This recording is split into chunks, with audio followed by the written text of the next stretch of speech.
Voilà, merci. Maintenant, j'aimerais vous inviter, mesdames et messieurs, à vous lever. Nous allons entonner l'hymne national.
Nous pouvons maintenant prendre place. Comme je vous l'avais indiqué concernant les débats en panel, il y a eu un changement. Et à ce propos, je voudrais inviter M. Markus Schneider à venir ici pour vous en expliquer les tenants et les aboutissants. Merci Dominique. Mesdames, Messieurs, je vous souhaite aussi un bonjour. Donc, comme M. Dominique l'a déjà dit, je suis dans le regret de devoir vous annoncer que le débat qui était originellement planifié sous le titre IEM versus MAP 2 ne pourra pas se tenir comme il a été annoncé. Il y a eu un désistement de dernière minute, ou de dernière heure plutôt, d'une des deux équipes, et ce qui nous empêche, disons, d'avoir un débat contradictoire direct entre les représentants des deux probables adversaires au second tour des élections présidentielles. Nous, à la FES, nous regrettons cet état de choses, mais nous acceptons aussi la liberté des deux camps de décider d'eux-mêmes de leur disponibilité. Et nous avons débattu intensément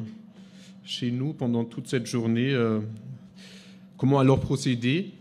Et nous sommes finalement arrivés à la décision de continuer ce débat, mais sous un autre titre, aussi en honorant la disponibilité du représentant ou des représentants de l'autre camp qui ici est déjà préparé.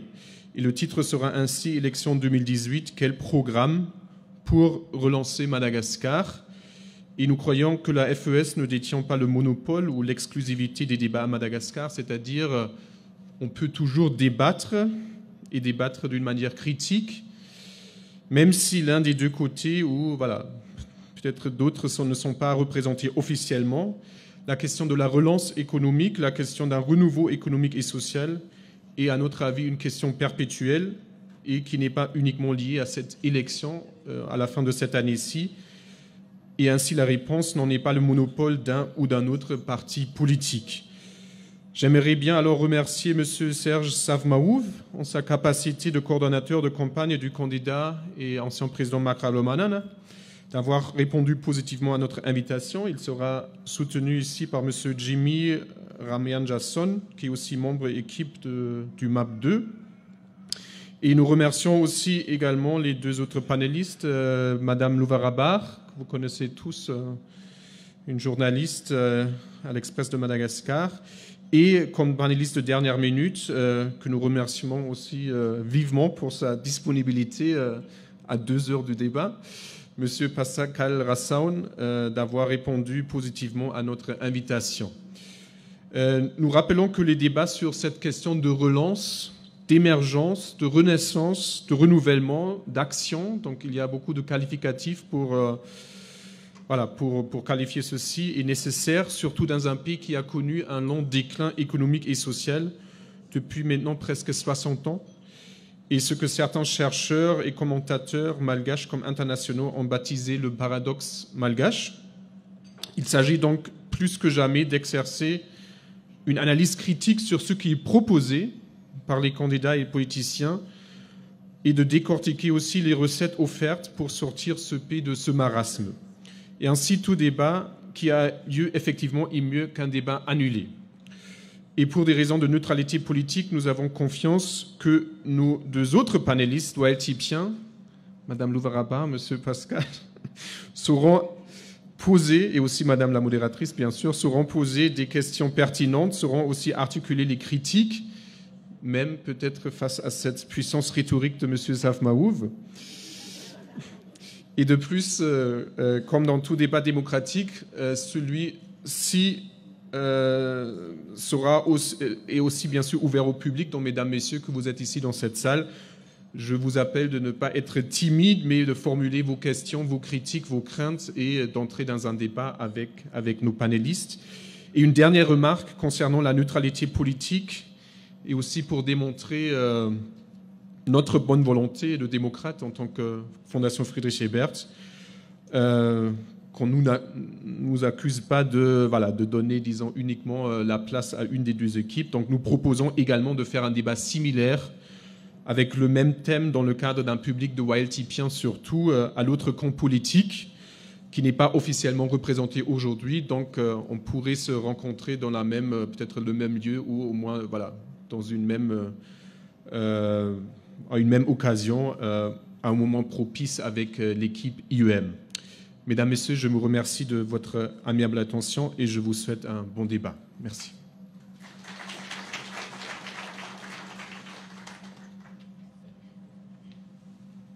Donc, merci beaucoup, M. Schneider. Donc, mesdames et messieurs, vous êtes maintenant au courant du thème du débat. Ce débat donc, sera modéré par Mme Olivia Gerson. Et je vais tout de suite lui donner la parole pour peut-être présenter les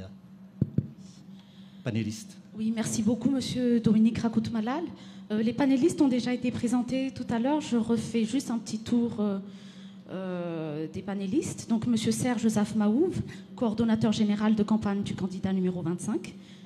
Monsieur Jimmy Ramianjason, équipe du projet MAP2. Madame Louvassou Rakout-Njavoun, qui est journaliste, qui sera panéliste aussi. Et Monsieur Pascal Rassaun, du JLM, Tsirlaf Chawan Madagascar. Tout de suite, parce qu'il s'agit de relance, un sujet qui est crucial, mais un sujet qui est urgent aussi dans un pays où la pauvreté est déplorable et où... oui. Et où il est urgent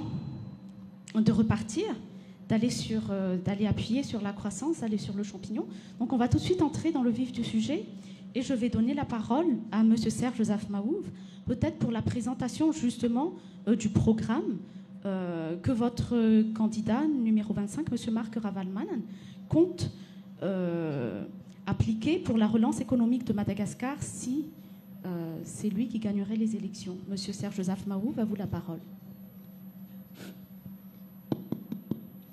D'abord, bonjour à tous. Je ferai... L'introduction serait très brève. En fait, il y a donc une convention qui a été signée par le président Marc Ravalomanan le 21 octobre. Cette convention, en fait, regroupe, je dirais, les grandes lignes des actions à venir. Il y a donc, dans l'annexe 1, les aspects constitutionnels et institutionnels.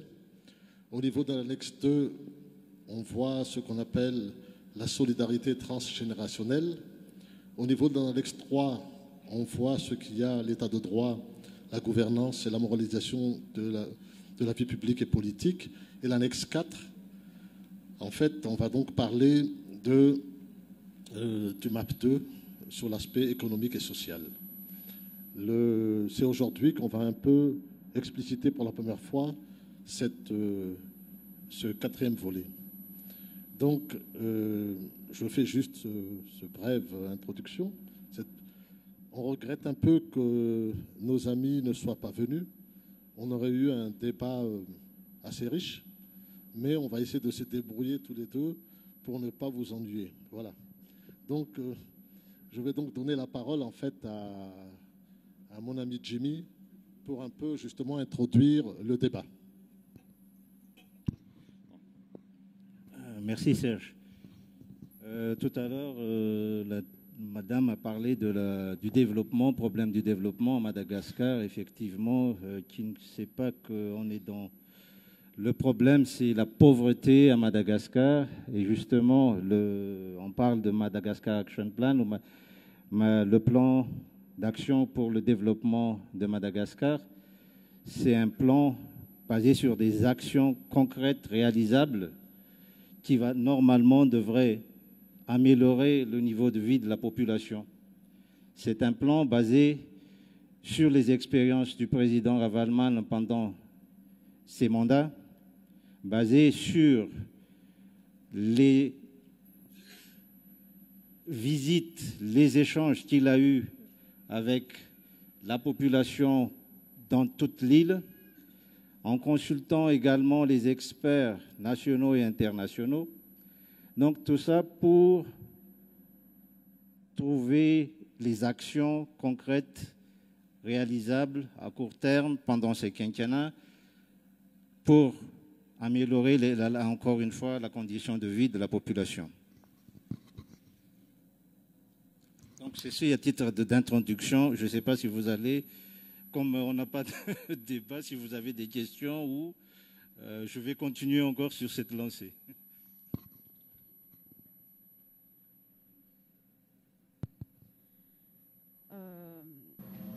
C'est comme vous le souhaitez. Hein. Si vous voulez continuer encore sur cette lancée, vous avez encore 3 minutes. Mais sinon, on peut aussi passer directement, peut-être aux questions de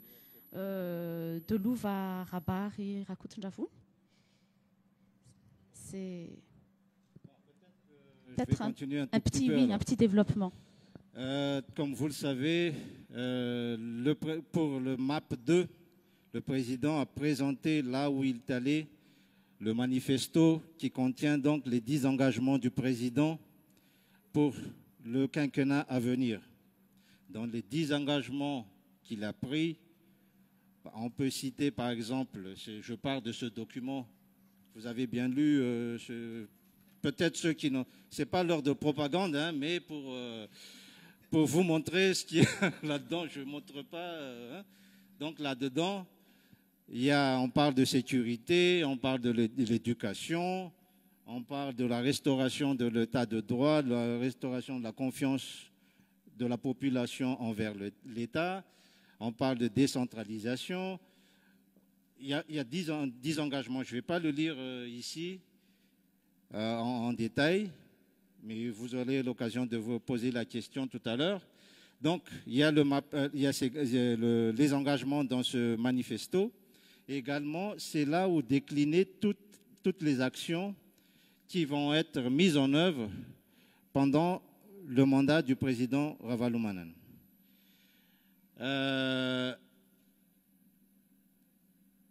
Ces programmes-là vont être déclinés en programmes sectoriels, bien sûr, et programmes nationaux dans les domaines concernés. Beaucoup. Donc, je passe la parole à Madame Louvarapari Rakoutunjavoun, qui, je sais, a toujours des questions. Si. Merci beaucoup Olivia. J'ai eu l'occasion pendant la campagne du premier tour d'interviewer le président, le candidat Marc Ravalman. Et il y avait une question à laquelle on n'a pas toujours les réponses. C'est que comment tous ces programmes vont être financés. Comment est-ce que tout cela va être budgétisé? Il a dit lors d'un débat sur TVM que il y aura le partenariat avec les partenaires techniques et financiers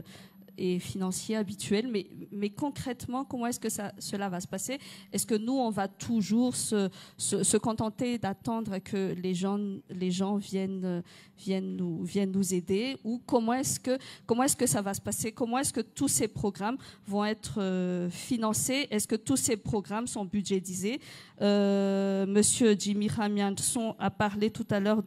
d'actions concrètes à court terme, mais qui vont être déclinés. Donc quand j'entends vont être déclinés, j'entends quelque chose dans le futur, donc quelque chose qui n'est pas encore défini. Est-ce que vous êtes encore donc dans un projet? Est-ce que vous êtes encore dans un sens où vous avez les grandes lignes et que c'est seulement après, quand on aura les partenaires étrangers, que nous allons décider, voilà ce que nous allons faire, parce que c'est ce que les gens vont financer. Merci. En fait, on peut dire que le travail a été prémâché par le gouvernement sortant. Vous n'êtes pas sans savoir que lors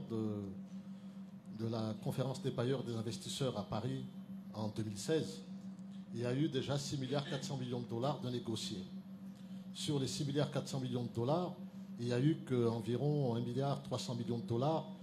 qui ont été engagés. Ça signifie que quand on va donc, après la prestation de serment du président Ravalman le 25 janvier 2019, on serait un peu déjà à l'aise dans le sens où on aurait déjà en fait, il aurait déjà en fait un certain nombre de projets qu'on pourrait tout de suite engager sur cette base-là. Il faut savoir que au niveau du budget national, environ 75% du budget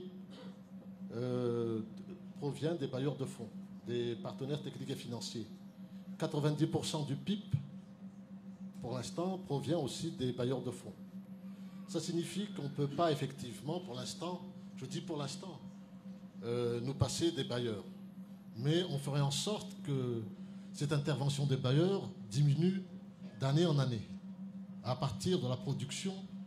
qu'on va lancer. Cette production, en fait, se décline à travers le programme du président Ravalman. Ça se décline aussi à travers, en fin de compte, un certain nombre de mécanismes qu'on pense mettre en place pour relancer la production au niveau économique. Entre autres, par exemple, très vite, la Poste Malagasy va avoir un volet banque de développement. Donc il y a donc une déclinaison de ce genre. Mais je dirais, il faut qu'on aille dans les choses, en fait, ce qu'il faut bien comprendre, c'est comment faire en sorte de faire participer les nationaux dans le processus de production économique à Madagascar. Comment donc on va arriver à ça? C'est en mettant en place un certain nombre de projets, entre autres dans ce qu'on appelle la solidarité transgénérationnelle. Il y a par exemple la mise en place d'un nouveau service national pour les jeunes. Donc les jeunes aujourd'hui, il y a pas mal de diplômés qui sont dans la ville. Il y aurait en fin de compte deux volets. Donc les non-bacheliers, je dirais, ceux qui les déperditions en cours de scolarité, donc qui n'ont pas eu leur bac. Et puis il y a ceux qui vont avoir leur bac. Mais je partirai particulièrement par rapport aux jeunes qui vont passer au niveau de leur bac. la problématique, c'est que il faut savoir qu'il n'y a rien sans rien. C'est toujours donnant-donnant. Il faut d'abord que les jeunes consacrent une partie de leur vie pour la nation. Donc, à la différence du service national hors force qu'on avait l'habitude d'entendre à l'époque, il s'agit aujourd'hui de faire en sorte que ces jeunes, je dirais, agissent, non pas tout de suite après le bac. Le souhait, justement, c'est qu'ils arrivent plus loin que le bac. Donc, c'est à eux de faire un choix s'ils vont faire leur service tout de suite après le bac ou lorsqu'ils vont finir leur doctorat ou leur master. Ça, c'est un choix que les jeunes vont faire. Ce qui est important, ces jeunes, en fait, dans le cadre de la décentralisation, parce que la décentralisation va être effective, donc dans le cadre de la décentralisation, ces jeunes vont travailler soit dans le secteur des collectivités territoriales, on va expliquer tout à l'heure, je pense, soit ces jeunes vont être dans le secteur de l'éducation. Donc, comment ça se passe? Ils font une année pour le pays. Mais si ces jeunes décident de rajouter une année en plus, c'est ce qu'il faut bien comprendre, donc il va y avoir deux possibilités pour ces jeunes. S'ils veulent rentrer dans l'administration, ils auront la possibilité de partir avec, donc, d'abord on va leur donner une petite surface de terrain. Ça c'est la première chose, dès qu'ils font 2 ans. D'accord? Une année, il n'y a pas de gratuité, donc ils font juste leur service et ils partent dans l'administration ou ailleurs. C'est-à-dire que pour rentrer dans l'administration demain, au niveau des jeunes, ou bien rentrer dans les projets, ou bien dans les sociétés d'État, etc., il faut avoir fait son service national. Ça, donc, c'est la première chose. Donc, s'ils rajoutent 2 ans, ils ont la possibilité, disons, pour les jeunes qui veulent aller dans l'administration, si, disons, on recherche 100 points, eh ben, ils vont partir tout de suite sur une base de 25 points, par exemple. Et donc, avec un bonus de 25 points, donc ils ne partent pas de zéro. Ça, c'est pour les jeunes qui veulent aller vers l'administration. Mais maintenant, pour les jeunes qui veulent aller dans je dirais, dans la production, je dis bien production, hein, mais non pas la commercialisation d'une chemise qu'on importe d'un endroit X à Madagascar. Donc, les jeunes qui veulent aller dans la production, ils auront la possibilité d'avoir une ligne de financement de maximum de 20 millions d'ariars, taux d'intérêt de 3,5%, avec un différé de 3 ans, à peu près sur 10 ans. Donc, ça leur permet quoi? Ça leur permet demain de rentrer dans la production. Ce qui fait que, mais ils ne vont pas rentrer comme ça, ils seront dans un mécanisme d'incubateur dans un premier temps. Ça veut dire qu'il faut effectivement pousser les jeunes dans le cadre de création de richesses et d'entreprises.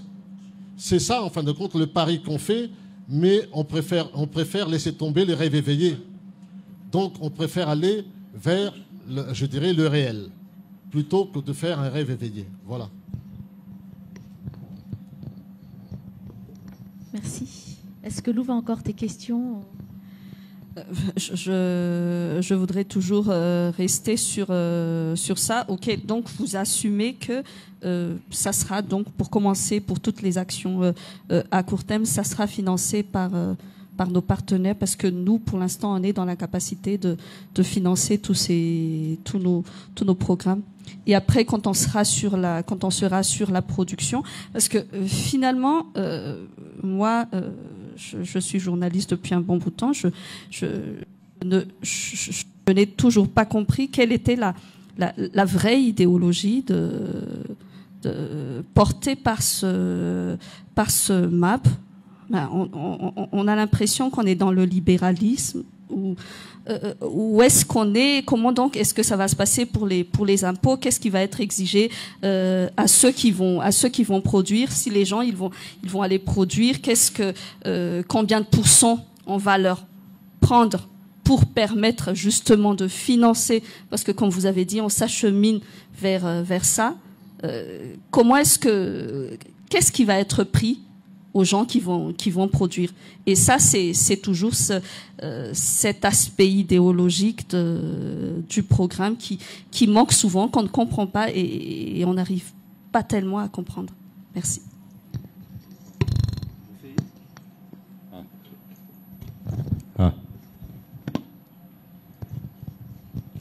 Bon, le programme MAP, là-dedans, il y a des actions bien sûr, comme vous l'avez mentionné, ça nécessite des financements. D'accord? Le financement, nous avons notre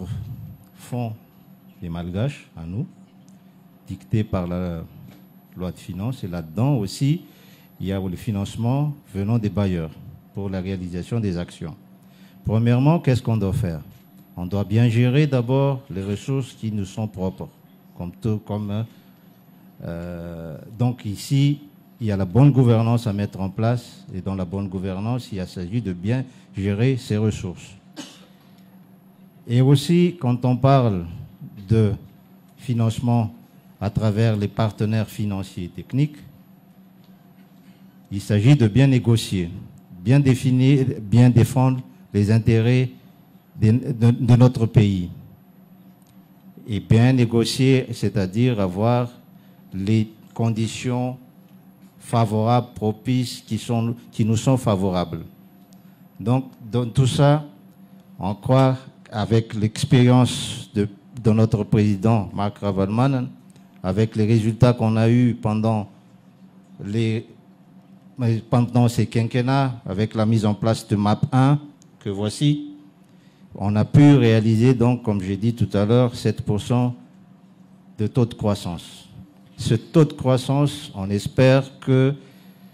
la distribution au niveau de la population, les distributions de revenus, les gens, ils vont produire, comme disait M. Serge Zafmaouf tout à l'heure, il y aura beaucoup plus de production, il y aura les dividendes de cette croissance sera partagés à toutes les régions, à toutes les couches de la population. Et c'est le défi qu'on s'est mis, que le président Ravalomanana s'est engagé. Il s'est engagé là-dedans. Et contrairement à ce que vous dites, ce n'est pas encore dans les grandes lignes, c'est bien détaillé. Vous avez vu ce document. Si je vais vous montrer, il y a tous les détails là-dedans. Donc,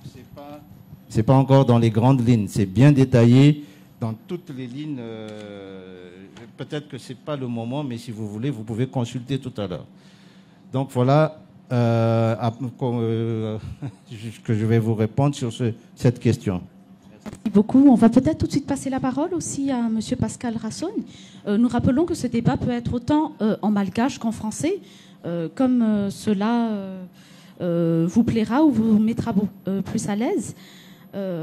Et donc, M. Pascal Rasson, à vous la parole pour vos commentaires, remarques ou suggestions. Misaotra amin'ny fitenenana Rasson Pascal avy amin'ny JLM jery lavitra Madagasikara mouvement politique izy io vovonana hetsika politika tsy antoko Rasson Pascal YLTP1 ihany koa ny toerana iandreketaka atao anatin'ny adihevitra dia arak'izay iadihevitra amin'ny tompon'andraikitra avy eo anivon'ny solotena ny fandarana asa antsoina hoe MAP 2 fanontaniako voalohany mety miendrika fanontaniana miendrika faheokevitra ihany koa dia hoe tsara tarehy be mihaino an'le programme détail an'izay karazany amin'ny fa amin'ny alalanan'ny Andriamato Ravalomanana ihany koa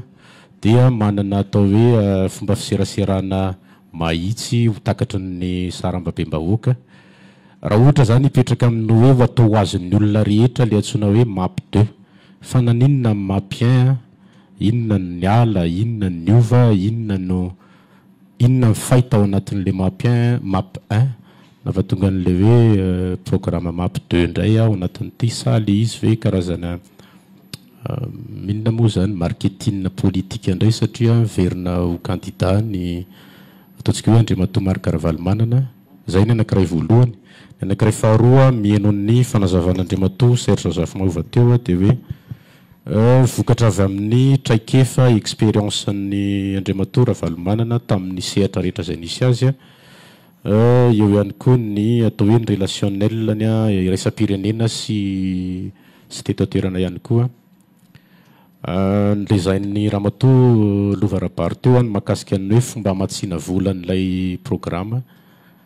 nanana an'izay fahaiza manao zay Andriamato Ravalomanana manao négociation ana financement amin'ireo mpiara-miasa iraisam-pirenena fa ny zavatra nisy ihany koa nanahirana tamin'ny fijerevan'ireo antsoina hoe partenaire financier rehefa niova ny lalan'ilay vola rehefa azo ilay vola tadiditsika nitranga nisy an'ilay antsoina hoe Air Force One, Air Force Two. Inona zany ny assurance hoentinareo mirahalahy fa mitindray mitoraka tia lay vola ho azo satria manana an'izay kapasité zay izy dia tena makany amin'ilay nitantaraina teo aloha hoe miatraiky amin'ny vatana any amin'ilay saram-baviam-bahoaka araka ilay lazainy ilay fandarana asa tsara tarehy le izy zany a tsy ahitsoko kely le resahanao teo tsy marketing le izy fa tena tetikasa entina ampandrosoana ny firenena tetikasa inona no niova ny zavatra ny ainana niova amin'izao fotoana izao tsy mitovy ny zavatra ny ainana tamin'ny 27 sy izao tsika amin'ny 27 zao dikan'izany mila natao mifandraika amin'ny zava-misy amin'izao tsika amin'ny teny zao zany ity mampite tsy teoria izy io fa miainga amin'ny zavatra tena pratika zavatra tsy revirevy fa zavatra amin'ny zavatra azo tanterahana misy tanjona misy stratégie misy action misy fomba entina amarana ny fatratrarana n'le tanjona zany hoe trouver amin'ny approche tena classique na resaka programme de développement zay niova raha ianao hoe map 1 na map 2 ny contexte zany mitondra antsika amin'izao fotoana izao fa eo ihany koa ny etaetan'ny vahoaka isaky ny faritra zay niraisina sy nohenona narafitra ao anatin'ny te fanampiny be deaibe koa ao anatin'izay zany hoe inona ny etaetan'le olona ka tokony ho tanterahana inona no azo atao ao anatin'izay zavatra zay zay zany no mandrafitra ny mapy 2 tsy revirevo izy a fa zavatra azo tanterahana ny fampahany faharoa angambany a Andriamato Zafy-Mahova ny amaly azy mikasika an'le hoe nisy solafatra zany tamin'ny fitantanana ny Madagasikara ny olana ene eo indrindra ny olana raha ny constitution rehetra mifandimby teto a tsy ampy ny arifanina ahafahana zany tsy sina filoham-pirenena faran'izay masina isy lafatra satria ary eo indrindra mahatonga anay a ametraka hoe anatonga amin'ny filoham-pirenena rehefa nanao izy an'le convention satria iny zany a zavatra hoe nedina hevitra lavitra be mihitsy n'le convention ao anatin'ny convention ohatra everina zany fa hoe anisan'ny arifanina hoentina rapitso zay ho atao anatin'ny lalam-panorenana vaovao a aoriana ny prestation de serment zany mazava ho azy dia azao ny cour des comptes atreto a ataontsika hoe anatin'ny ratsamangaiky ny fitsarana everina io rapitso zany fa hoe anana ny fahaleovatenany ary namafisina ny fahefan'ny cour des comptes ho amafisina io ny tsara mazava amintsika anisan'ny zavatra iovangezabe dia ireo député mpanohatra no anendry ny filohan'ny cour des comptes ndikan'izay zany hoe anana ndraikitra lehibe zany ny député mpanohatra na dia hoe vitsanisa izy ao amin'ny antemeram-pirenena satria matoa izy zany mpanohatra dia vitsanisa izy ao anatin'ny antemeram-pirenena ny tsara fantatsika ny organe de contrôle rehetra ho alefa any amban'ny fifezan'ny cour des comptes tsy hoe au niveau hiérarchique fa tsy hisy ataontsika hoe baiko raisiny avy any amin'ny cour des comptes fa samy maleo tena zareo fa rattaché-nany zany hoe ny inspection générale de l'état zany tsy ho rattaché n'intsony any amin'ny présidencen'ny république ohatra zany rehetra zany nefa mila fandaminana lalina satria ny tsara fantatra amin'ny programme anasa momba ny resaka décentralisation dia ny fokotany ny communauté de base lasa zany collectivité territoriale dia ny commune ary ny région au 3 niveau zany le izy tsy isy tsony ny province fa ny province manko tena anana fahefana be deaibe rehatsika ngamba hitantsika anatin'ny mapy ary rehatsika tamin'ny fitsidiem-paritana ataony filoha amin'izao fotoana dia efa azavainy tsara hoe ametraka ny décentralisation tena izy io décentralisation tena izy io zany a mila arofanina satria io izy fahefana ho afindra any amin'ny faritra manomboka zao zany hoe mifaritra zany ny tena hitatana ny resaka fampandrosoana eo anivon'ny firenena zay zavatra tsy nitranga atreto ny tsara fantatsika raha raisitsika zany ny tamin'ny budget provincial tamin'ny 2.7 tamin'izay fotoan'izay a ny foanana tamin'ny budget provincial ny foanana tamin'ny 2.7 izy io a dia tsy nisy tsony budget provincial hatramin'izay a manodidididiny eo amin'ny 2 ka hatramin'ny 4 isanjatony eo a amin'ny budget mpanjakana amin'ny loi de finance zany a ny makany amin'ny collectivité territoriale everiny izy io a fa hiakatra ao anatin'ny telo taona any amin'ny 5 isanjato any farafakeliny dikan'izany zany hoisy a ny transfert réel de pouvoir ho any amin'ny collectivité territoriale rapitso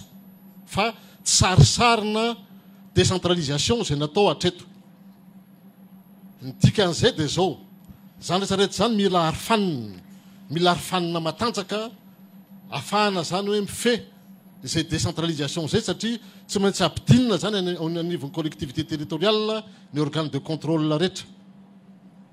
tsy moro zay a tsy moro zay satria mila olona be deaibe ny anaovantsika an'izay sehatra zay ka le izy a ny lasa zany a matoany ny filoha aloha zao aloha ny tsara zava ny filoha nanana fanetretena raha inoniotsika izy a tamin'ny kabary ny tomamasina tamin'ny fa 15 taonany tim nanana fanetretena izy nanaiky hoe matoa izy a hoe voongana tao amin'ny fitondrana dia nisy zavatra tsy nety tao ary izy amin'izao fotoana zao anitsy ny zavatra tsy nety zay fanetretena zay a tsy haiko nafiry a ny olona manaiky an'izay hoe nisy zavatra tsy nety fa mila hitsy le zavatra tsy nety ny tiako resahana zany dia zavatra tsotra ohatranay ohatra zay ny tsy niaraka taminy hatramin'izay fa rehefa ametraka izy ny tena hoe fitsinjira-pahefana tena izy ametraka izy ny arofany nitondrana ny tany sy ny fanjakana zay nataony sony ary tsara fantatra io efa miparitaka eran'ny ray aman-dreny samihafa erany ataontsika hoe ro mpamatsy vola eran'ny vahoaka satria efa miparitaka io a eran'ny vahoaka etseroa misy amin'ny teny gasy misy amin'ny teny frantsay misy amin'ny teny anglisy dia ny tsara fantatsika hoe zay zavatra zay zany mahatonga hoe ny expérience koa hitany azadinany fa rehefa tany ivelany tany izy a tsy hoe sanatria rehefa exilé tany izy dia hoe natoritory fotsiny nataony fa nijery koa izy a hoe nitraikefa hitany tany nijery koa izy a ny zavamisy a hitany rehetra tany dia hitany tsara zany ny hoe ahoana mahatonga ny tany afrikanina mandroso ary izy malahelo rehefa miresaka hoe ahoana moa tsika ozy a misy 450 ny tany afrikanina tsika mifa 50 amin'ny laharana ao anivon'ny afrika tsika mifarany amin'ny tany tsy miady orinatsika tany miady avokoa nefa raha ny potentiel madagasikara tokony anisan'ny lolarany tsika ny tany niady omaly ary ohatra ny Rwanda sy Ethiopia efa lasa ny alohantsika ny tiana resahana zany dia tsotra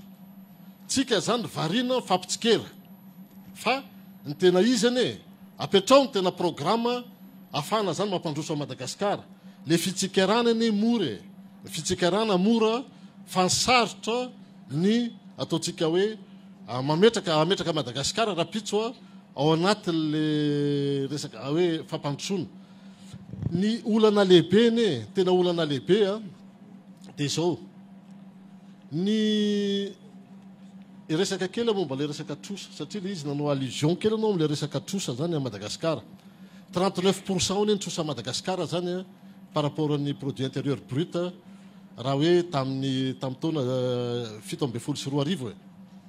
raha jerevantsika zany raha jerevantsika raha hoe comparena amin'ny tany lehibe tsisy dikany satria ny Japon efa 200%, ny frantsay efa 100% mihoatra etsetra etsetra le olana ane ao amin'le fitatanana n'le trosa le trosa zany rehefa atototsika ny amin'ny secteur non productif ahoana moa nafahan'ny firenentsika amerina n'le trosa rehefa any amin'ny secteur non productif lasa ny daholo le trosa ohatra ny orinasa anankiray firenena hoe rehefa nitrosa zany any amin'ny secteur non productif tsy voaverinao le trosa zay mahatonga an'le izy hoe tsy maintsy mamokatra tsika ao anatin'ny famokarana ihany ao anatin'ny création de richesse ihany nafahatsika manilika ny trosa afahatsika mampandroso Madagasikara afahatsika miady amin'ny fahantrana fa tsy ao anatin'ny hoe fangatahana etseroa ny olana mako amin'izao fotoana izao na ny mpitondra malagasy na ny fiarahamonim-pirenena na ny daolobe eto mpangataka avokoa toetsaitsika lasa toetsaina mpangataka tsika malagasy fa tsy mieritreritra amokatra ny olana zany ho anay dia hoe niady ho anay mahatonga ny filoham-pirenena mametraka ny mekanisme rehetra afahatsika hiala amin'ny fahantrana dia hoe apetraka ny lalam-barotra fa tsy vita ny lalam-barotra fotsiny apetraka nefa lalam-barotra afahan'ny olona miditra amin'ny resaka vola dia zay mekanisme zay no tsy maintsy apetraka rapitso afahatsika malagasy mamokatra satria ao anatin'ny famokarana ihany ao anatin'ny création de richesse ihany nafahatsika miady amin'ny fahantrana afahatsika mampatanjaka amin'ny volatsika mihoatra amin'ny vola vahiny zay ny le izy ny akoatran'izay resaka nofinofy anao an'izao sy anao an'izao le resaka hoe anao building etserone mety misy mamarina azy fa zao ny zavatra apetrako aminareo le izy ny tena marina tsy maintsy ampiana ohatra mpamokatra gasy tsy hoe anao building tsika ohatra ny aria amin'ny New York ohatra ty Antananarivo na hoe aria Tamatavy fa le mpamokatra gasy toanana mpamokatra gasy amin'ny resaka ataontsika hoe artisanat ohatra toanana ry zareo anao ohatra hoe statut de la liberté dia amin'izay fotoan'izay amina conteneur maro tsika amiditsika any New York ny production gasy zay ny objectif ao anatin'ny objectif anankiray ny tsara zava amintsika ny problématika tsy maintsy ataontsika en fin de compte hoe mifanaraka amin'le tsenam-barotra ny ivelany le production atsika ty anatiny fa tsy problématika tsika manao zay mahadevorana ny saitsika raisitsika fotsiny zao ny resaka artisanat rehefa misy ohatra salon any Paris foire amin'ny Paris na misy ny foire amin'ny Berlin inona ny zavatra mitranga rehefa makany amin'ny foire amin'ny Paris tsika sy foire amin'ny Berlin inona ny hita anatin'le malina folo hoentin'ny artisan tsika reto avy ny hitanao anao le bara mpivady le mitondra basy le antandroy mpivady le lohany io zany mitondra lefony dia napy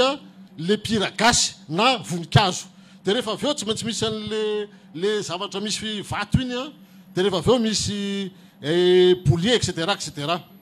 lafitsika le malina folo dia ozytsika hoe misy ny tsenam-barotra ny ivelany tsy misy ny lalam-barotra ny ivelany satria le olona mividy any ivelany io na le olona efa taty Madagasikara na malagasy any toerana na le vahiny mba mamorovorona any amin'ny namany hoe tany Madagasikara nefa tsy niala tao bobiny izy zany le izy zany tokony hazava amintsika dia zao raha ohatra zany le artisan iny tenenina hoe raha hivarotra anao napy any andafy tokony ataonao ny cathédrale frantsay rehetra ataovy napy fa raha andefarytsika 10 conteneur isam-bolana dia lafo daholo iny raha anao tsika ohatra hoe any marché sinoa hivarotsika ohatra hoe bouda indrindra ka vita amin'ny boîte de rose lafolafo kokoa dia alefatsika le izy makany Chine na 5000 conteneur ary o alefatsika any isaky ny 2 volana za milaza aminareo tsy ampy le izy zany problématsika malagasy tsika en terme de marché zavatra mahafinaritra tsika no etitsika satria misy tsenam-barotra kely mba hita tany amin'le tany ivelany tany dia inona atao fa raha atao nefa mifanaraka tsara le production tenenina tsara le olona hoe zao production ary hoe États-Unis hoe New York statut de la liberté au Paris Arc de Triomphe sy Tour Eiffel tokony atao Wakaria Roma dia Sarymasina etc les productions zany tokony ampifanaraka amin'le firenena tsirairay avy le cible tsy le firenena akory ary fa le toerana tsirairay avy zay itofirytsika amin'izay fotoan'izay anjara amin'ny fanjakana manoana ny ambasaditsika amin'izay fotoan'izay no tête de pont mitady an'le marché mamey an'le marché amenan'le mpamokasitsika le norme ny mpamokasitsika ny rehefa amenan'le norme izy mamokatra araky ny tokony izy fa natao hatreto dia variana ao anatiny ataontsika hoe manao zay mahadevorana atsika fotsiny. Safady fa dia fohy mantsy ny fotoana nomenantsika amin'ity ady-hevitra ity. Fa saloha ngambany tonga dia maka fanontaniana avy amin'ny mpanatrika eto dia ngambany fanontaniana anankidimy no alaina, 2 minitra isaky ny olona dia fanontaniana iray azafady. Dia eo amin'izay mametraka fanontaniana dia mba miangavy mba hanao présentation kely aloha. Fanontaniana voalohany ngambany eto dia avy eo toy ohatran'izao.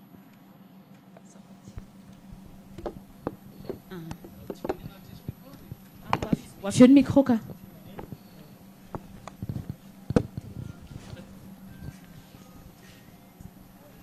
Johnny Rarlanto, coordonnateur national du projet cadre intégré renforcé, Comisa FACMER, 7e appel. Fantina ray ihany moa nazoko apetraka. Fantanina ray ihany satria efa tsy mambe 10 minitra. Tsy maninona ary. Aloha hiditra amin'ilay resaka trosa.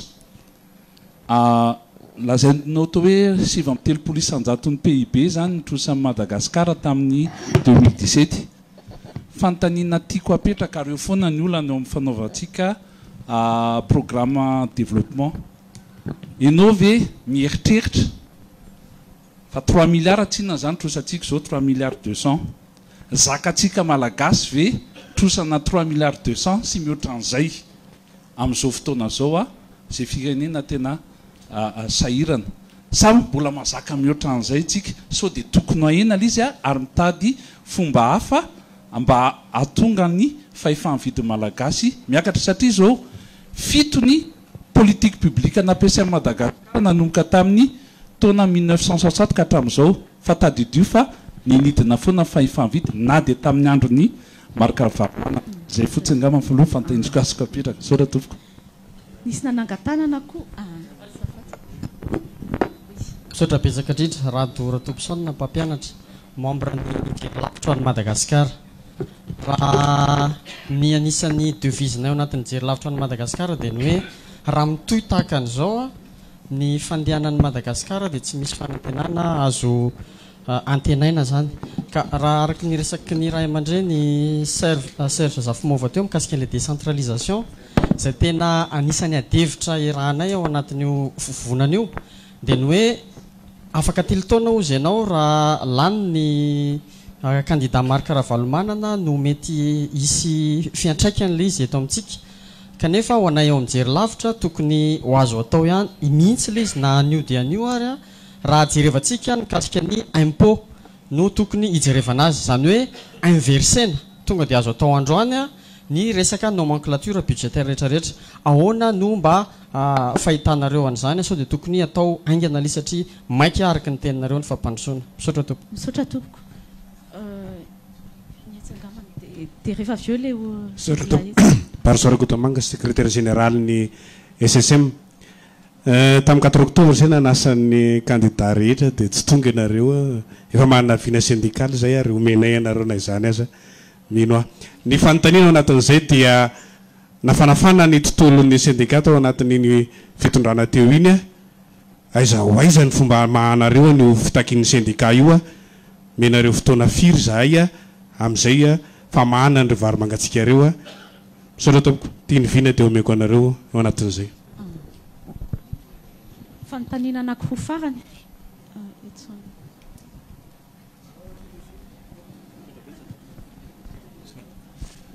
Oui, bonjour. Je suis journaliste pour Jeune Afrique. J'ai bien regardé votre manifesto et selon moi, ça ne permet pas de déceler l'idéologie de Marc Ravalman et la vôtre. Du coup, j'aurais une question très simple. Êtes-vous de droite ou de gauche ? Oui, justement, peut-être une dernière question à droite. Non ? Il n'y en a qu'à gauche. Bon, là. Oui. Lalaina Rakotozandry olon-tsotra sady miasa amin'ny sehitry ny fanohanana ny fitsinjaram-pahefana. Ny zavatra tenen'i Monsieur Serge Zafimova teo anisan'ny zava-baovao anatin'ny programme hoe ny fokotany dia lasa collectivité territoriale décentralisée. Ny zava-misy eto Madagasikara valorivo sy ray alina eo ny fokotany. Rehefa miresaka moa hoe décentralisation dia misy ny autonomie zany administrative sy financière. Ny zava-misy anefa amin'izao manana commune eo amin'ny 900 tsika zay ny 700 dia tsy mahavelo tena akory, zany hoe le viabilité financière n'le commune zany a tsy mipetraka akory na mahavita manangona 100 ny hetra na ny taxe misy eo aminy ary izy. Zao zany tsika nanapa-kevitra hoe ho ampidinina ambanimbany kokoa ny setry ny finjaram-pahefana makany amin'ny fokotany a. Tsy adikevitra angamba ny mahazava-dehibe an'izay eo amin'le hoe fampandraisana anjarany olona fampandrosoana, fa ny fanontaniako zany dia hoe inona ny paikadinareo mba hisiny ny viabilité financière ny fokotany zany, satria eo amin'ny commune ary le tsy vitantsika hatramin'izay a misy paikady manokana ve ahafahan'ny fokotany hoe mahavelo tena. Misaotra tompoko zaingy ama momba ny fanontaniana satria raha ny tena marina efa 10 minitra sisan'ny fotoanantsika amin'ity ady-hevitra ity. Omeko anareo mirahalahy ny fitenenana malina an'izay fanontaniana anankidimy izay. Ya, ataoko hoe misy fandraisana zany le décentralisation sy le resaka fokotany. Ohatran'izao ny fipetrany. Ny raha tiatsika fantatra ny amin'izao fotoan'izao ny tsika menakaviny au niveau ny fokotany ny efa mahazo zany hoe mandohetra ihany fa adidy zany ny anarany amin'izao fotoana. Fa iny zany ohatrany hoe etra ny adidy zay alohantsika eo amin'ny fokotany. Ny tsara fantatsika malagasy ray amin'ny telo tsy manana état civil. Raha tianareo hoe 33,51%. Ny mametraka olana lehibe zay fa reo olona nefa miaina eo anivon'ny fokotany. Amin'ny fipetraka le izy mazava ho azy hitanareo au niveau ny fokotany iny ny olona rehetra vonona efa metanana amin'ny fokotany rehefa mazava aminy hoe inona moa nangalany fokotany an'le vola. Zavatra misy zany eran'ny nosy zany hoe ny malagasy zany tsy hoe mandohetra fa ho anazy le hetra aloha aty amin'ny fanjakana foibe makany amina kitapo zay tsy hita ny alehany. Tsy mazava aminy hoe makaiza iny satria raha ny zavatra iainantsika ny lalana velolavaka ny hôpitaly famonon'olona etsetera hoe moroir ozy amin'ny teny frantsay. Ny décentralisation le resahany io tsy afaka tonga dia hoe hanao transfert aingana ianao fa ny resaka rafitra zany raha zay ny tianao antanina ny resaka rafitra dia ohatran'izao. Ny processus aloha misy processus participative zany ho atongavana amin'le hoe mécanisme zany everina ho atao amin'ny lafiny lalam-panorenana. Rehefa tonga zany ny filoha eo amin'ny 4 volana 5 volana eo dia misy débat miainga avy any amin'ny fokotany. Io débat miainga avy any amin'ny fokotany io rehefa avy eo arahana fifidianana filoha-pokotany. Reo filoha-pokotany reo fa avy eo raisina eo anivon'ny district roa avy ametraka an'le conseil national de réconciliation zay matematesan'ny président Zafy satria tsara ihany mariniko aminareo fa président Ravalomanana zany dia nandray io programme anasa amin'ny président Zafy io. Zay zany ny tsara azava amintsika momba ny fampiavanam-pirenena sy ny fanamboarany fotony amin'ny Madagasikara. Mazava tsara angamba mikasika an'izay. Filoha Ravalomanana zany nandray an'io ho programme anasa ao anatin'ny programme anasany. Zay ao anatin'le convention ny soniaviny zany zay efa miparitaka eran'ny Madagasikara. Mifipetraka le izy rehefa avy eo hoe ny CNR zany hoe tsy isy tsony zany ny CFM marapitso. Ny CNR no zay olona voafidiny ao satria ny chef fokotany mifampifidy par et parmi un chef fokotany. Dia ny CNR rehefa avy eo assemblée souveraine ametraka projet de constitution hoe ABCD. Iny le fandraisan'ny président hoe maromaro izy le constitution aroso fa mazava ho azy mipiaradia amin'ny filoha anana ny constitution erovany zay fortement décentralisé. Ny tiako resahana zany dia zao ahoana ny expression ataontsika hoe institutionnel zay décentralisation zay tsotra ho azahoanareo azy tsara. Mahazatra antsika hatramin'izay misy ny conseil de gouvernement taritin'ny premier ministre dia misy ny conseil des ministres taritin'ny président fa ny ambony indrindra rapitso ny conseil des ministres et des chefs de région zay taritin'ny président mazava ho azy fa ao zany ny arbitrage sy ny décision momba ny budget. dikan'izay zany hoe efa ho alefa zany amin'ny lafiny institutionnel koa fanovana ary tsy afaka enenao hoe androany le izy ny apetraka dia hoe afaka ray volana dia fa misy transfert tsy moramora io le transfert tsy moramora io no mahatonga an'le izy hoe misy impôt tsy maintsy hipetraka misy karazana ohatra fotsiny zao ao anatina fokotany eny raha anaty fokotany hoe ny président fokotany eny mahafantatra hoe ianina secteur informel ianina secteur formel fa mitsara zavantsika dia zao tsika zany rehefa miresaka hoe élargissement ny assiette fiscale ohatran'izay manko zany le resaka dia hoe iady tsika amin'ny secteur informel ahoana moa ny idivana amin'le secteur informel nefa ny ray apatelon'ny vahoaka tsy manana état civil akory dia mazava ho azy tsy manana kara-panondro izy rehefa feno 20 taona malagasy ray amin'ny telo be debe ne zany asa raha azonareo zany isa salanisy zany ny zava-misy androany ka le tsika rehefa miresaka hoe ady amin'ny secteur informel tsy maintsy ao nivon'ny fokotany no ametrahana an'io tsy moramora le izy eny misy zavatra tsy logika ny politika atsika raha raisitsika zao ny recensement général natao teo recensement général on a dépensé efa tsy lavitra ny 40 millions de dollars dia nanao koa tsika nefa recensement ny électeur zay nandanina tsy lavitra ny 10 millions de dollars raha jerevana zany ny totalin'izay 50 millions de dollars raha nanao nefa tsika opération carte d'identité biométrique au niveau national on n'aurait même pas dépensé 25 à 30 millions de dollars fa choix io nanao choix politique tsika zay tsy logika mihitsiny zany le choix atsika satria le recensement général ny population tsy le recensement ny électeur tsy logika mihitsiny hoe ahoana moa nandanitsika vola ohatran'izay fa vola dala topoka izy ty misy choix zany en fin de compte tsy mazava zany ny fomba fioriententsika rehefa manao an'le izy satria mila fantatra eny le vahoaka misy malety eny natao opération tany Nigéria hoe ny tany nisy BDB le malety fa 5000 am'ireo malety reo fotsiny dia avy tahtsika manao le recensement en moins de 3-4 mois au niveau en population gasy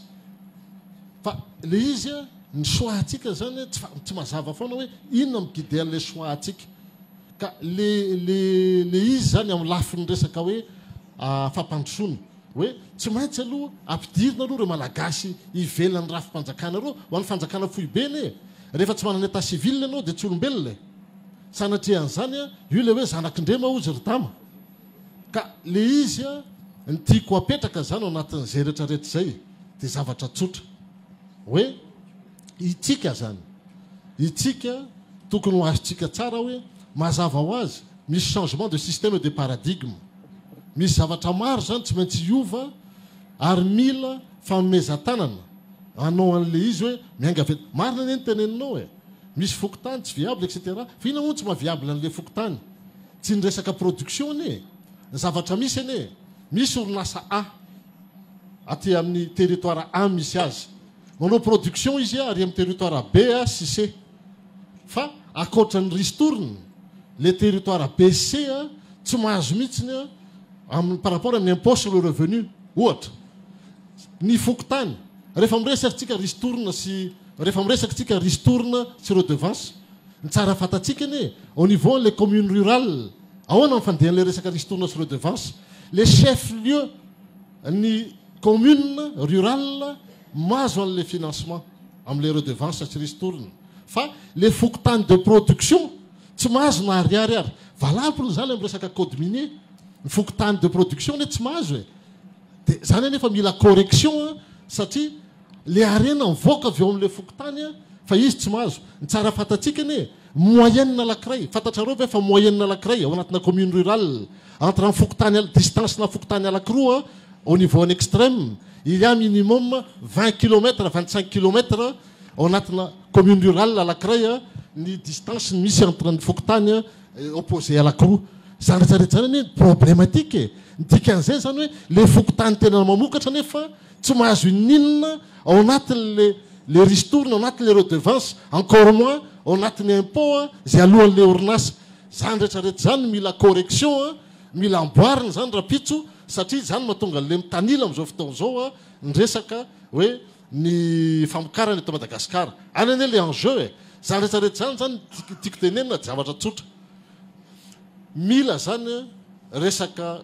teknika le izy mialatsina zany fa hoe mety sarotra ho an'ny olona mahazo le izy fa ny problème Madagasikara anie misy mise en place aloha ana processus technique tsy maintsy apetraka satria zany rehetrarehetra zany mila nouvelle politique fiscale afana manao correction rehetra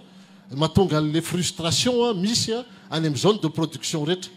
ny politique atsika kapobeny koa misy tsy logique satria afaka eritreretina tsara ane hoe ny au plateau Madagasikara hoe spécialisé na amin'ny resaka valeur ajoutée spécialisé na amin'ny resaka finance spécialisé na amin'ny resaka informatique dia ny périphérie normalement tokony misy ny industrie lourde ohatrany ny textile sy ny karazany tsy logique ane en termes de production hoe aty atana misy resaka textile nefa normalement textile tokony akaiky naporo raha tiatsika hoe hidina zany tsika en termes de compétitivité mais tout ça nécessite une nouvelle stratégie satria au niveau antana ohatra zao hoe fantanina petrako aminareo fa maninona moa vatosoa Madagasikara mila alefa any Thaïlande mila alefa any Maurice mila alefa any amin'ny tany hafa zay vao misy valeur ajoutée fa maninona gamotsika gasy tsy afaka anao an'le izy fa maninona moa le izy tsy vitatsika teo toerana dikan'izany hoe zany rehetrarehetra zany mila petraka tsara ny stratégie zany ane tsy mila bailleur zany fa resaka stratégie organisation ary malatsina amin'ny système éducation enao moa no resaka an'le bailleur nisan'le fanontaniana voalohany hoe mbola zakatsika ve le trosa sa tsy dia mbola nisy kely koa hoe droite sa gauche ny map dia avy eo moa nisy an'le resaka finance syndicat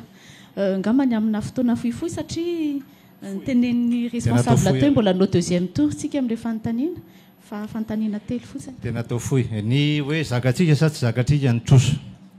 efa nisy nitsidika ihany teo tamin'nisy fanazavana teo aloha hoe ny zavatra mila priorité zany ny any amin'ny hoe productif fa tsy zavatra tsy andeha namokatra ka raha mamokatra le izy misy priorité afahana amin'ny mampiditra misy fidiram-bola zany avy amin'izy donc afatatsika tsara ihany koa fa ny fahaizana amin'ny fampiraharaha mpamatsy vola président Ravalomanana tamin'ny fotoan'androny na vita namafa ny trosa tadiditsika tsara angamba zay zavatra zay ary inona ny tsy antony tsy ahafahantsika manao négociation indray ahafahana mamafa ny trosa zay misy fahaizana mifampiraharaha amin'ny any ivelany zany no anisan'ny zava-dehibe anankiray sy ny fitokisana izay zava-dehibe ka mila olona afaka mifampiraharaha sy tokisany ny any ivelany akavisa akavanana ny fampandrosoana angambany misy akavisa misy akavanana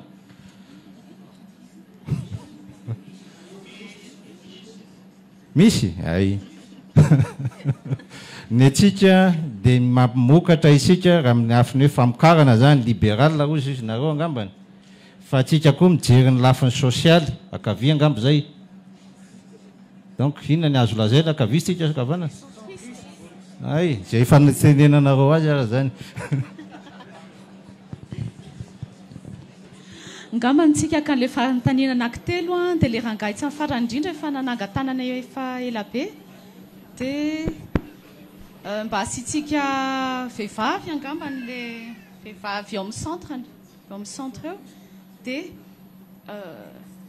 ngamban'le vehivavy dia enao mitsangana satria mba nitsangana ianao efatra zay ihany misaotra Jules Randriamaolson syndicaliste mpanao politique nisy zavatra voalaza ny Andriamato Serge Zafimahova teo zay verina fa goavana be raha fijeriko azy ary anisany andrasan'ny voaka malagasy dia le hoe banky malagasy miaingy amin'ny poste izy teo raha tsy diso indrindraindrindra ny mpandraraha malagasy dia veriko fa miandrandrana zay zavatra zay mihitsiny satria na ny mpandraraha efa amperinasy zany na ny tanora zay manana projet ka tia hanatanteraka orinasa satria fatatsika fa eto a Madagasikara dia banky primaire dia any vahiny daholo afina amitsika ny fahasairana mpandrara malagasy fahazaona vola am'ireny banky reny ka miangavo zay Andriamatoa Serge Zafmaova sao dia mba azonao vela belarina bebe kokoa manahoana moa ny fipetran'izay banky malagasy miaingy amin'ny poste malagasy zay misaotra tompoko. Misaotra tompoko. Salama tompoko. Aniela Voloniana, 13e promotion au LTP. Naverimberina rehetra kely mikasika famokarana production zany raha voahiditra amin'izay production zay tsy maintsy misy condition maromaro takina anisan'izay ny resaka énergie dia mba tiako raha mba velabelarina kely hoe inona le politika énergétique an'le MAP 2 saotra.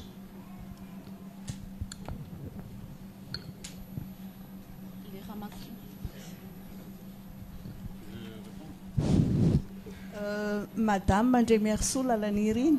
conseillère technique du groupe Pré, c'est-à-dire l'ensemble d'entreprises de multimédia, médias numériques et traditionnels comme Express, Aura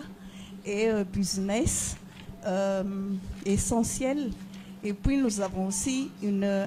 imprimerie. Donc le PDG, c'est Monsieur Razapndrapai Edgar. Comme remarque donc, j'avais travaillé au Rwanda autrefois. Et après alors, Rwanda, ils ont mené une forte stratégie de décentralisation, mais vraiment par rapport à ce qu'on a fait à Madagascar. Donc, je parle même de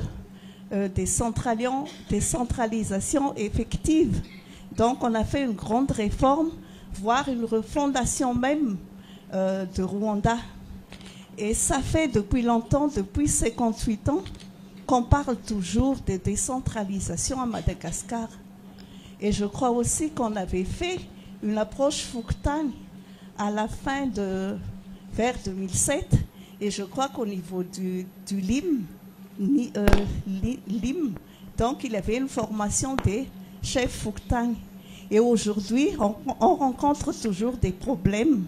Et je me demande la question, on se demande la question, est-ce que la décentralisation qu'on est en train de déployer, et puis qu'on change souvent de nom, PN2D, je ne sais pas quoi, une pléthore de vocabulaire de décentralisation, est-ce qu'on sent que ça touche vraiment la population de base?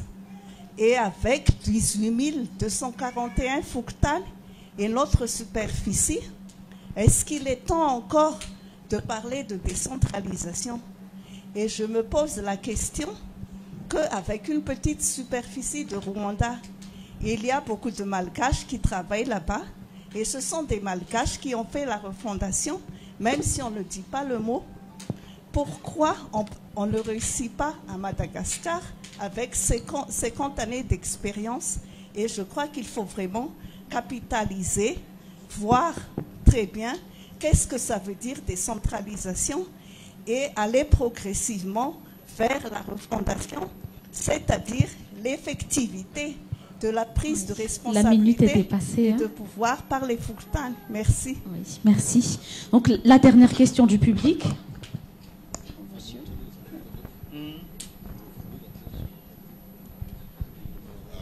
Itony anarako mpahandro sakafo sy mpanao mofomamy nohony zay misolo tena ny vahoaka madinika zany nohony zay tsy manatrano zay mangetahety zay tsy mananasy zay tsy manana rehetrarehetra inona ny solution rapide tena rapide entinareo fa efa tady boka amin'ny malagasy.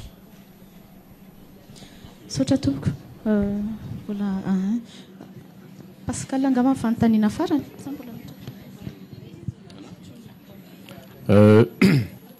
Ny anangamba ny ataoko hoe marana ny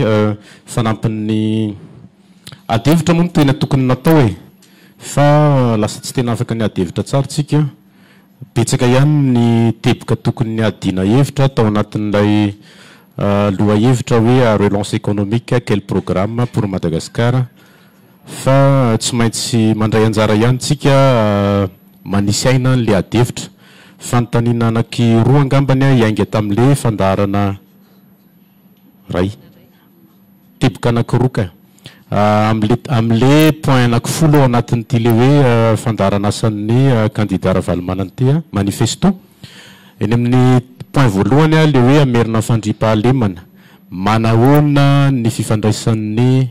Andriamatoa Ravalomanana sy ny antsoina hoe miaramila satria nyreprochena tamin'izay izy tsy nanana fifandraisana na ratsy fifandraisana tamin'ny miaramila antony ny alany teo amin'ny fitondrana. Ny anankiray faharoa le any amin'ny teboka fahafolo anatsara ny fifandraisana amin'ny fiaramiasa amin'ny mpiara-miombinantoka fanontaniako tahak'izay ihany koa ny voatra ve ny na inona ny assurance fa ny voatra izay le fiarahana miaraka amin'ireo le partenaire na nationaux na internationaux misy kely toy ohatran'izao le izy hoe somary nitodika kokoa nakany amin'ireo firenena amin'ny teny anglisy Andriamatoa Ravalomanana ninninona ho tenenina dia nanana diatanina tao anatin'ny fialany teo amin'ny fitondrana ny frantsay niova ve ny fifandraisany tamin'ny frantsay lasa ohatrany ahoana le paikady iarahany miasa amin'ny miaramila sy ny frantsay raha fehezina le fanontaniana sotra tompoko.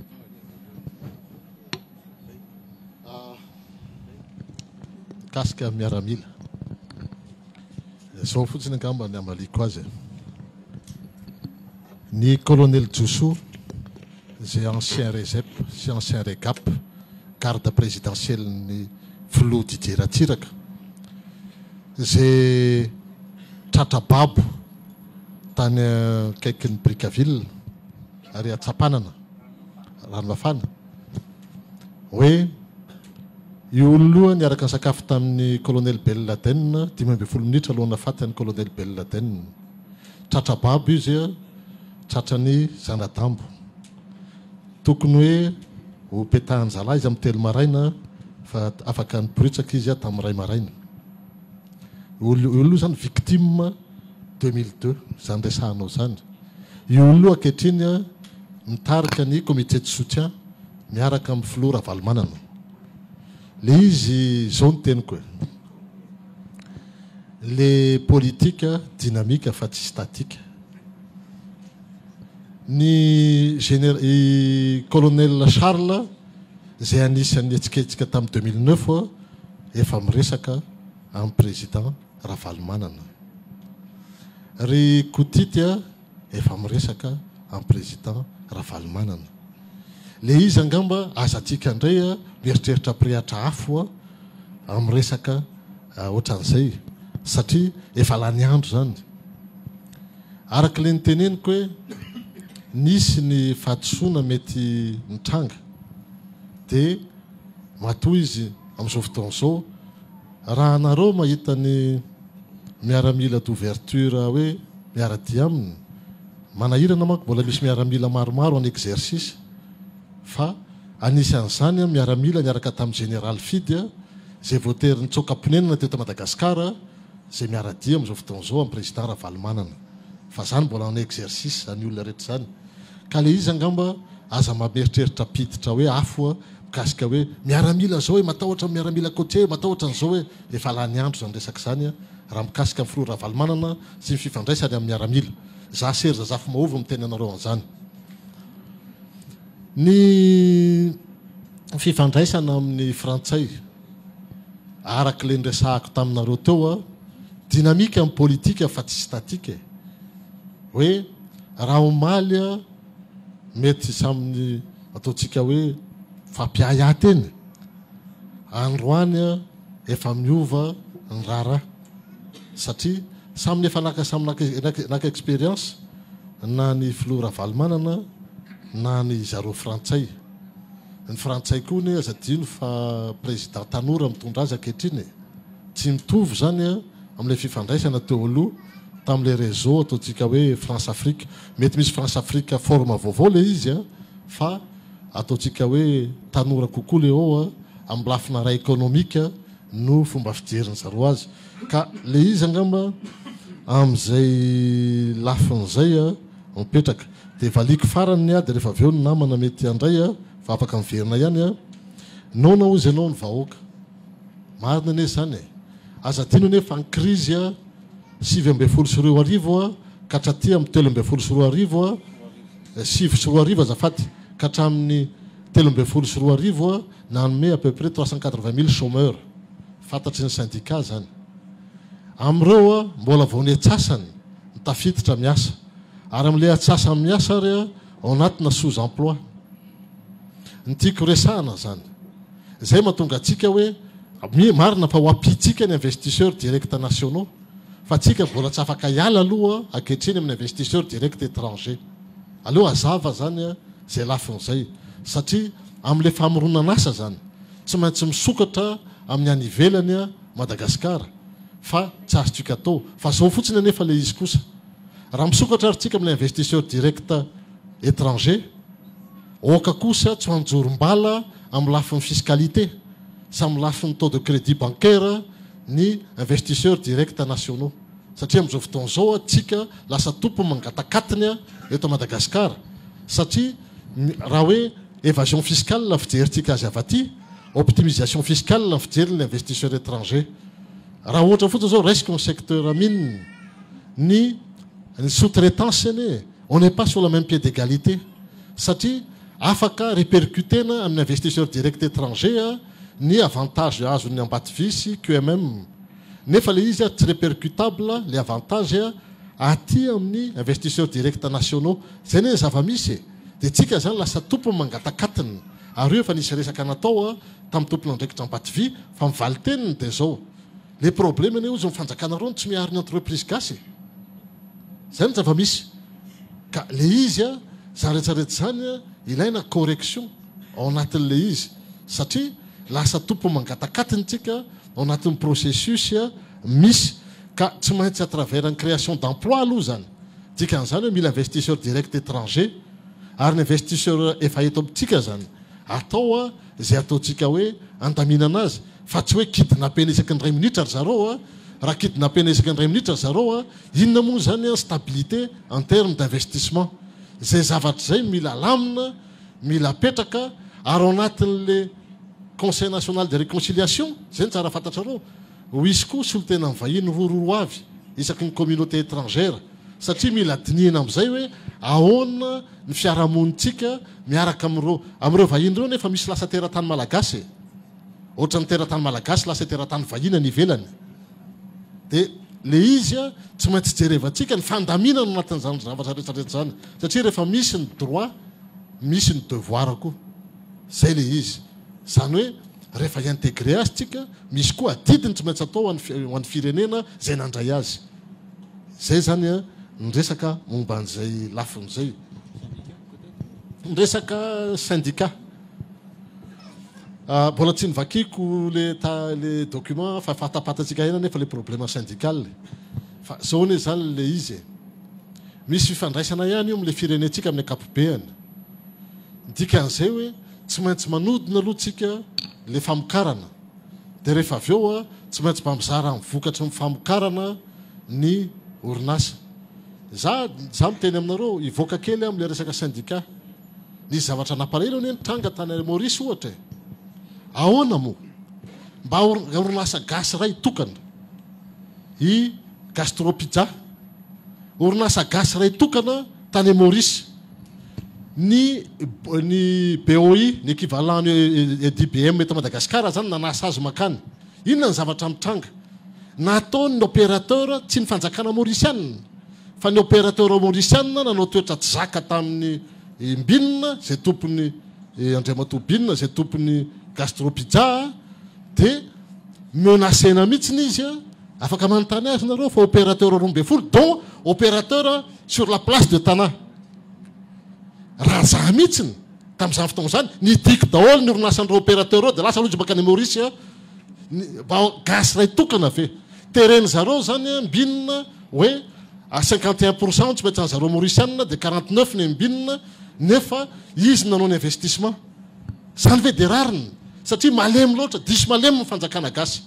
fa io etsakatsahany io everinay fa filora valymanana indray dia ampitraka ny lohantsika amin'izay lafin'izay ka ao anatin'izay rehetrarehetra zay zany nitiako resahana hoe le fiara-miasa zany au niveau ny île de l'Océan Indien oka ifanaja ahoana moa vary mitovy samy tsipala opérateur samy miasa ny sakay akadin'ody sakay hoe any manko zao efa feny réunionnais miverina any rehefa ny réunionnais manao exportation le vary makany la réunion miditra tsisy problème rehefa malagasy misy barrage phytosanitaire inona natsony zany ve natao hoe coopération régionale miala tsiny ako zany aloha de tsy ho izy tsony ary tsy maintsy misy correction ka le izy zany rehetrarehetra zany mila tsy maintsy alamina mila fanjakana matanjaka zay zany tiako hazava ao anatin'le izy ny fanontaniana farany angamba dia momba le énergie ny ranabavitasy le énergie ilaina io amin'ny famokarana marina zay raha tsy afaka misy ny énergie zay ny manahirana atsika amin'izao fotoana zao ny vidiny sady midangana no sady tsy misy tsy ampy dikan'izay efa ao anatin'ny paikadiny hoe ahoana ny anampitomboana ny production na énergie sy ny anamorana ny vidin'izany énergie zany ny paikady ao anatin'izay ny fampiasana ny angovo misy eto toerana ny eo ny hydro ny rano ny masoandro ny rivotra eo ihany koa ny charbon azy ananatsika eto toerana valoriseny zany ahafahana mamokatra énergie ny ny paikady ao anatin'izany ihany koa dia ny fiaraha-miasa amin'ny partenaire privé sy public ahafahana manome mampitombo sy manapidina mampitombo ny vokatra sy mampidina ny vidiny ka izay zany ny fiaraha-miasa sy ny partenariat amin'ny public sy privé zay miampy ny ihany koa fitrandrahana amin'ny programme misy fanampiana any ivelany zay misy ohatra zany hoe fanampian'ny union européenne ohatra ny amin'ny lafiny énergie betsaka mihitsy zany fanjaratsika mitrandraka zany hoe ahatonga zany ho effectif eto toerana zay angamba ny amaliko ny terinao teo kasika ny poste angamba le nisy fanontaniana kely momba ny resaka le hoe banque hoe tsy maintsy zany anie hitanareo zao ohatra nisy zao financement azotsika tany amin'ny CBI tany amin'ny conférence des bailleurs et des investisseurs misy 330 millions de dollars azotsika hoe ho an'ny secteur privé malagasy 330 millions de dollars raha ohatra fotsiny anie ohatra zany ty raisiko ty raha ohatra fotsiny io 330 millions de dollars io divisetsika par 22 mamay à peu près 15 millions de dollars afaka atao tsara anatina société financière de capital risque firy zao société financière de capital risque eto Madagascar roa Sonapar sy Fiaro ils ont à peu près chacun un portefeuille de 2 millions de dollars ça fait zany 4 millions de dollars asa raha azonareo an-tsaina hoe zany 15 millions de dollars par région zany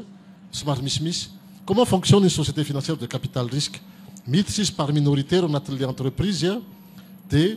manao izy rehefa avy eo avance en compte courant iny anie afaka bloquena le avance en compte courant BDB anie za tsy hanonona fa BDB ny orinasa teto ny exploité an'izay système zay tsy namerim-bola koa rehefa avy eo taty amin'le Sonapar sy Fiaro zany zava-misy daholo zany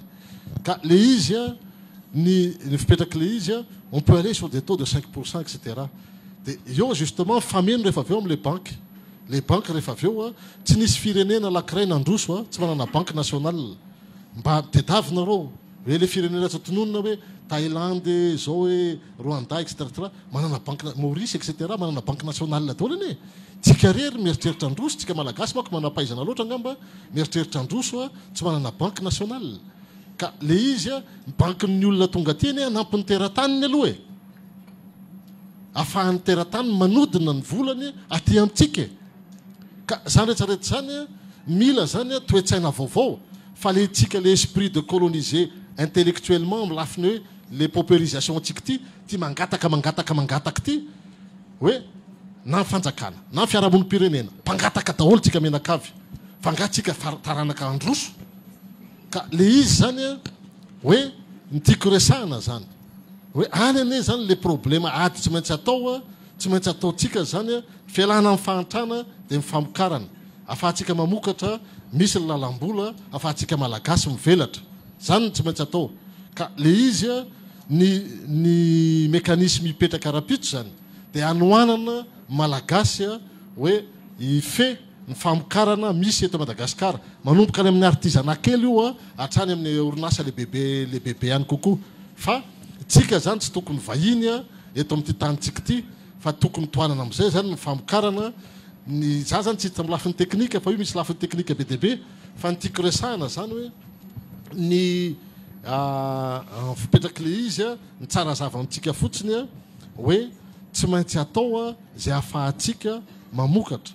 ary zay famokaran'izay manomboka ny amin'ny zavatra kely io manomboka amin'le mpanjaitra kely ary io a hatrany amina orinasa lehibe reo avy eo rapitso izy mety manana usine am'izay izy a mety mampiasa 3000 personnes zany le malagasy mety nanomboka tary amin'ny mpanjaitra kely ary amin'ny sisiny ary izy a fa rehefa vitsara zany mila accompagnement va ty amin'ny fanjakana eo le zany le mécanisme zay mécanisme zay tsy maintsy ezahana ho apetraka rapitso sotra tompoko efa adiny resy fefana latsaka kely teo ny adihevitrytsika androany ngamba ny anome fitenenana farany ihany amin'ny débattant sasany ilova Rabarakotondravony fa misy teny farany. Oui, misaotra ny Olivia dia naheny efa nandeha ny premier tour asytsika raha hanao deuxième tour na tsy fa naheny ihany a hoe ohatrohatry ny ahoana les programmes na dia les programmes ny 25 na dia tsy tena afa-po tanteraka ary satria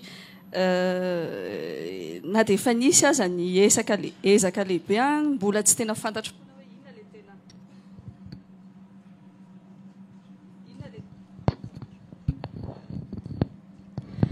mbola tsy fantatro foana hoe inona le tena frehana idéologique avisa havanana eo le aspect hoe libéral social fa rehefa avy eo mbola fanontaniana ihany hoe raha libéral ianao dia ohatry ny ahoana ary ny endriky ny etra ho alaina ohatry ny ahoana ny alaina ho an'ny mpamokatra madinika ho an'ny mpamokatra lehibe dia hanao ahoana ny vola miditra eo amin'ny fanjakana rehefa avy eo ahafahana manatotosa an'le programme social rehetra fa mahazatra antsika ary zay ny anisan'ny zavatra hitako hoe ohatran'ny mampalahelo zay moa hitovizan'ny candidat rehetra zay ny ezahako noenoina nandritra ny hatramin'ny propagande ny premier tour hiezaka ihany koa ny haino raha totsika misy deuxième tour ao anatina populisme tsika zany hoe tsika nitarika an'le izy amin'izao fotoan'izao manaraka tsika daholo aloha izy zao tontolo zao dia tsy fantatra hoe voalohany ve tsika tamin'izay fa tsika tao anatin'le populisme dia mijanona ao anatin'le populisme dia nefa zay le populisme zay no mamboly an'le fangatahana isaky mihetsika dia ny fanontaniana rehefa avy eo lasa hoe nony zay inona ny vahaolana farany nony zay inona ny vahaolana aingakaingana eo eo zay moa ny zava-misy dia zay zany aloha no safiditsika Pascal ia misaotra ia manapitra misaorana ho an'ny mpiara miresaka rehetrarehetra tsy tena afaka mivalapatra satria fohifohy ihany koa ny fotoana ny ana aloha ny nanaitra n'androany ataoko hoe araka ny tenin'Andriamatoa Zafimahova Serge teo hoe rehefa misy zavatra tsara koa dia isaorany hoe ny teny Andriamatoa Ravalomanana hoe maro ireo lalana azony nahitsy tamin'ny fotoanany tantanany hatramina OLTPA zay vao nahita ny clan n'Andriamatoa Ravalomanana aloha nanatrika devitra tahaka zao ataoko hoe efa fiovana ve zay efa zava-dehibe ataoko hoe ngeza satria nikarakara devitra ho anina zavatra ohatry zao amina politika matetika ihany ny zahay fa ny alatsiny matetika ny clan lafy ako lafy avy any amin'ny Andriamatoa Ravalomanana dia veriko hoe rehefa mba mety dia mety ho anangambany satria tsy tena afaka ny adevitra tsara tamin'le loha hevitra androany dia angambany ataoko hoe zay ny amaranako amin'ny teniko hoe misaotra anareo nanaiky ny adevitra tamin'ity androany ity misaotra tompoko dia ny clan zany ny teny farany raha mbola misy teny farany aty zany la izy angamba nareo manko ohatrany hoe le diologie foana zany ny tena hoe tianareo hoe faritana dia ho fariparitatsika ihany le izy hoe le resaka droite gauche any aloha tsisy sens aty a Madagasikara zay aloha mifipetraky le izy fa raha faritatsika nefa le izy hoe tianareo tena hoe faritana fanakaikikaiky amina idéologie socio-libérale zany hoe misy politique sociale fa ao anatin'ny fifaninanana manaiky zany ny fifaninanana amin'ny maha olona fa tsy hanao collectivisme mazava tsara zany hoe le fokotany apetraka tsy collectivisme fa zany akory tsy midika hoe tsy ho apetraka ny resaka mutuel ohatra tsy ho apetraka ny resaka hoe ny hoe fiarah-miasany daholobe eny amin'ny resaka famokarana ohatra tsy zay mihitsy nidika le izy fa le izy le hoe everiko fa ny zavatra nytenenina teto tsy ho anatina populisme mihitsiny satria zay tsy nampanofinofo ianao miami ohatra ka le izy ny ampazava azy tsara dia hoe efa tapitra ilay ray minitra le miami nga manahirana anao tsy maninona zay fanaran'ny clan eo tsy maninona dia toiziko kely zany le izy satria nameny namana le famarana anazy averiko hoe le miami mampatahotra anao ka le izy zany ny zavatra ny tiako resahana zany dia zao hoe ny le ao anatin'le izy ny tena zava-dehibe ny tsika zany tsy maintsy mbola hoe raha mifotokevitra tilo ataoko hoe mifanakaiky le socio-libéral resahako zay hoe tsy maintsy atao zay ahafahan'ny daholobe mamokatra fa atao koa zay ahafahan'le olombelona lakiray mamokatra amin'ny maizy azy zany zay mahatonga amin'ny teny hoe hatrany amin'ny artisan kely anie tsy maintsy toanana hoe fa tsy le hoe tsy maintsy le grand projet foana fa amin'ny projet lehibe koa tokony efa hiditra amin'izay koa projet lehibe malagasy fa tsy hoe tsika zany lasa tompo mangatakatiny fotsiny eto amin'ny tany sy ny fanjakana ny zay angamba le izy ka le izy ny ahafotsiny zany tiako tenenina hoe ny ahafahantsika mifeny akora misy eto Madagasikara zay nanisan'ny zava-dehibe koa rehefa miresaka tsika hoe énergie sy ny karazany hoe misy ny arena eto misy ny ressource naturelle eto tsy maintsy ataotsika zay ifezana an'io hoe ahafahantsika zany hoe maleo tena dikan'izany rehetrarehetra zany ny fianarana ny fahasalamana zany ny anisy amin'ny priorité ny candidat ravalomanana satria tsy maintsy anatina ataotsika hoe vatana tomady ny ahafahana mianatra sy ny ahafahana mamokatra zay le fipetrany zay angamba mifehany dia tapitra eo angamba ny teniko efa tapitra manko le ray minitra efa tapitra le roa minitra raha service national efa nahazo taninareo fa ny teny kely fahany angamba dia fisaorana anareo nikarakara nyty ady hevitra androany ty na fifanankalozakevitra fa tsisy ady teo dia miaraban'reto 14e promotion reto amin'ny dingana vitany dia tongava amin'ny lavitra indrindra zay angamba sotra misaotra betsaka tapitra eto moa zany ny ady hevitra misaotra betsaka monsieur Serge Joseph Maovy misaotra betsaka monsieur Jimmy Ramiandson madame Lovasoa Rabat Rakotondravony monsieur Pascal Rassone ny ady hevitra moa ny tapitra fa ny lanonana mbola mitohy dia averiko amin'ny maître de cérémonie fitenenana. Merci beaucoup d'abord à la modératrice Olivia Razierson et bien sûr aux panélistes, M. Zafanouv, M. Remianson, Mme Louvarabarakotundravoun, M. Pascal Rassone. C'est vrai qu'il y a peut-être encore des frustrations parmi vous pour des questions que vous aurez aimé poser ou pour des explications que vous aurez encore aimé entendre, mais nous rappelons quand même qu'aujourd'hui, c'est la journée ou la soirée de la 14e promotion, c'est la sortie de la 14e promotion et cette cérémonie doit se continuer et c'est quand même leur soirée. Ils ne sont pas eux-mêmes très étrangers à ces genres de soirées. Ils ont eu, durant la formation, ces genres de rencontres avec des personnalités politiques ou aussi du monde économique ou autres ont lieu durant les sessions. Et